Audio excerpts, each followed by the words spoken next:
President-elect Donald Trump says he plans to nominate former Florida Congressman Matt Gaetz to be Attorney General. And Pennsylvania's top elections official is ordering a recount in the state's U.S. Senate race. Good morning. I'm Corva Coleman from NPR News, and here are today's top stories. Lawyers in Washington and veterans of the Justice Department are urging the Senate to conduct a full vetting of Matt Gaetz. NPR's Carrie Johnson reports the former Florida congressman is President-elect Donald Trump's nominee to lead the Justice Department. Trump's selection of Matt Gaetz for Attorney General shocked people inside the DOJ and even many Republicans on Capitol Hill. Gaetz is a frequent critic of the Justice Department and FBI, and from 2019 until last year, he was under federal investigation for sex trafficking. That investigation ended with no criminal charges, but a separate House ethics probe had been underway at the time of Gaetz's resignation from Congress. Lawyer Greg Nunziata says the Senate needs to impose a character and fitness test on some of Trump's cabinet nominations. Trump's floated the idea of bypassing Senate confirmation to try to install some of his picks during a congressional recess.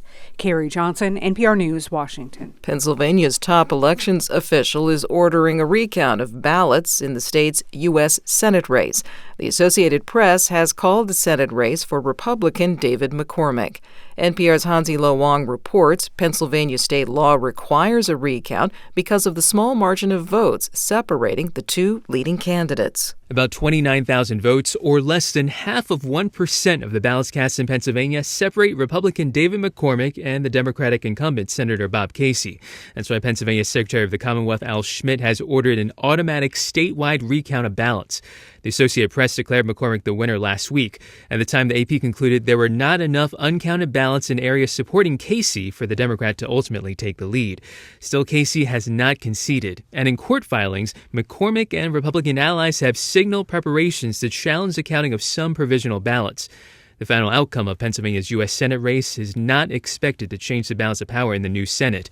Republicans are set to be in the majority. Hansi Lo Wang, NPR News. A group of Republican-led House subcommittees held a hearing yesterday on unidentified anomalous phenomena, or UAPs. These are also known as UFOs. Lawmakers questioned some witnesses about unproven allegations that the federal government has been concealing unexplained phenomena.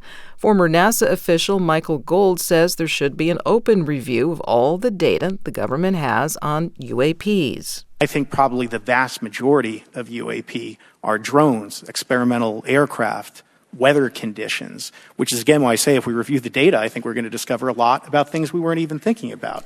But there is a percentage that isn't.